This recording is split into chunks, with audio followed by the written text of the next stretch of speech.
언약에 대해서 그 오늘부터는 이제 이 족보에 대해서 우리가 잠깐씩 살펴보는 시간을 갖도록 하겠습니다.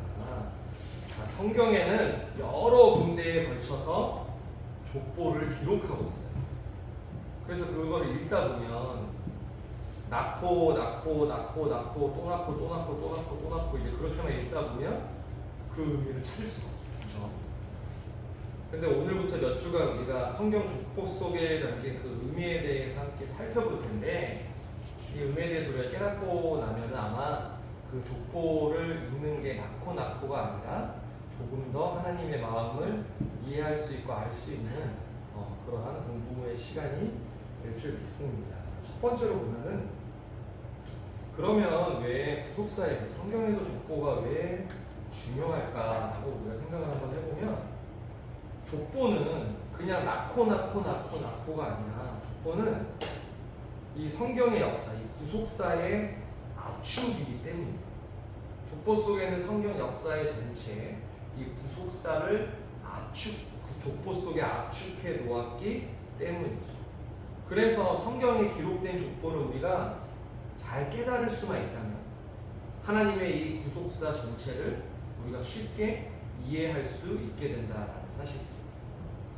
자, 구속사는 어떻게 보면 아담으로부터 시작해서 아담으로 끝나는 거예요. 그렇죠? 우리가 잘 알고 있는 창세기에 등장하는 첫째 아담으로부터 시작해서 둘째 아담으로 오신 예수 그리스도까지가 바로 성경에 나타나는 구속사입니다. 창세기 5장을 우리가 함께 보면, 창세기 5장은 아담부터 노아까지의 족보가 기록이 되어 있어요. 그리고 11장은 노아부터 아브라함까지의 족보가 또 기록이 되어 있죠. 그리고 신약 성경으로 넘어가서는 마태복음 1장에는 아브라함부터 예수 그리스도까지 기록이 되어 있어요. 마태복음 1장 1절을 보면 아브라함과 예수 그리스도의 세계라고 말씀합니다. 그래서 아브라함부터 예수 그리스도까지 기록이 되어 있고, 이 누가복음의 족보는 아담부터 예수님까지. 그렇죠? 그러니까 요 세 개가 다 합쳐져서 누가복음에 기록이 되어 있는데, 이 누가복음 3장의 족보는 나중에 우리가 공부하겠지만 우리가 뭐 하향식 족보다, 상향식 족보다 그런 얘기를 하잖아요. 그래서 대표적인 상향식 족보가 누가복음 3장에 있는, 그렇죠? 예수님부터 거슬러 올라가는 그런 족보죠. 자, 우리가 구속사 시리즈 책에도 나왔지만 아담이 지음 받았을 때의 연도가 BC 2166년은 아브라함 출생입니다. 그렇죠?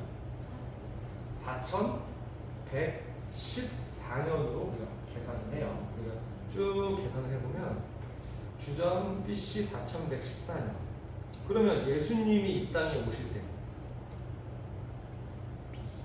그쵸, BC 4년이에요. 그러면 4114년 빼기 4년 하면 4110년이죠.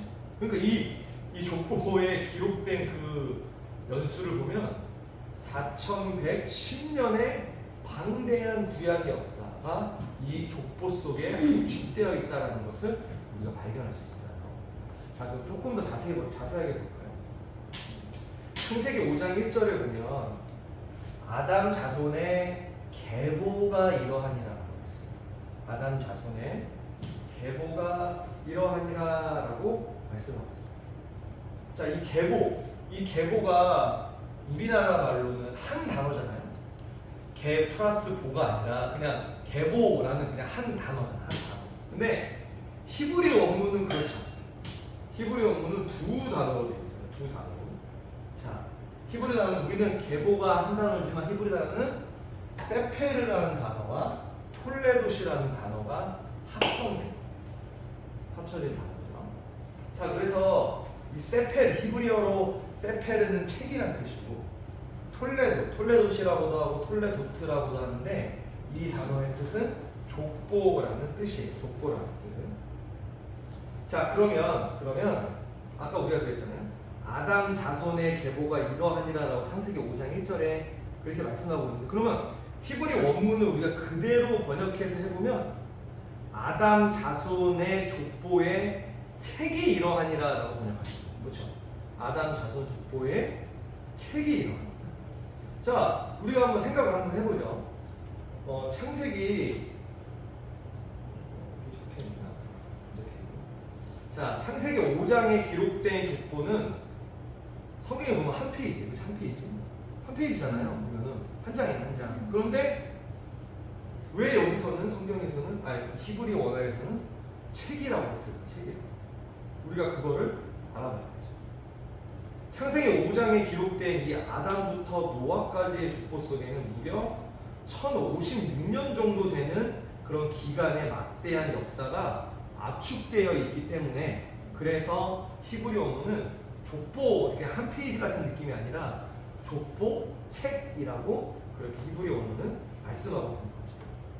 우리가 창세기 5장을 읽으면서 그냥 대충 아담이 누구 낳고 셋이 누구 낳고 낳고 또 낳고 계속 낳네 이렇게라고 우리가 읽으면 그 사람에게는 그냥 창세기 5장의 족보는 그냥 평범한 족보가 됩니다. 그냥 우리처럼 뭐 누가 누굴 낳고 평범한 족보가 되지만 그게 아니라 족보 속에 담겨진 하나님의 구속 경륜을 깨닫는 사람에게는 그냥 족보가 아니라 족보 책이 돼요. 책. 그 사람에게. 자, 창세기 5장에 기록된 족보 속의 이 인물들의 신앙 여정을 우리가 하나하나 자세하게 살펴보면 그 기록을 창세기 5장 이 한 페이지에 다 담을 수가 없어요. 그렇기 때문에 결국은 족보 책이 될 수밖에 없다라는 것을 이 히브리어 세페르 톨레도스를 통해서 우리가 발견할 수 있어요. 그러면 구약에서만 그렇지 않다는 거죠. 아까 우리가 족보 살펴볼 때 창세기 5장에 기록되어 있고 창세기 11장에 기록되어 있고 그 다음에 신약에 마태복음 1장 그리고 누가복음 3장에 족보가 기록되어 있다.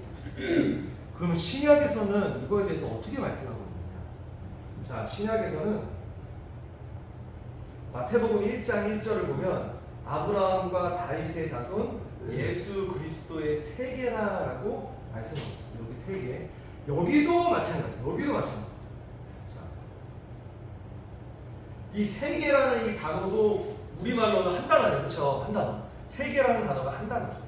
근데 헬라어 원문으로 보면 비블로스, 게네세오스라는 두 단어로 구성이 됩니다. 비블로스, 게네세오스. 이 비블로스가 책이라는 뜻이고 게네세오스가 족보라는 뜻이에요. 여기도 똑같이. 아까 우리가 히브리어로 뭐라 그랬어요? 세페르 톨레도시라고 그랬고 헬라어로는 비블로스 게네세오스.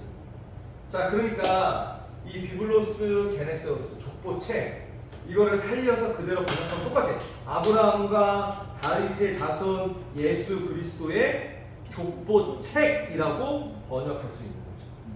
자, 마찬가지로 마태복음 1장에 기록된 이 예수님의 족보도 마태복음 1장 1절부터 17절까지 기록이 되어 있어요.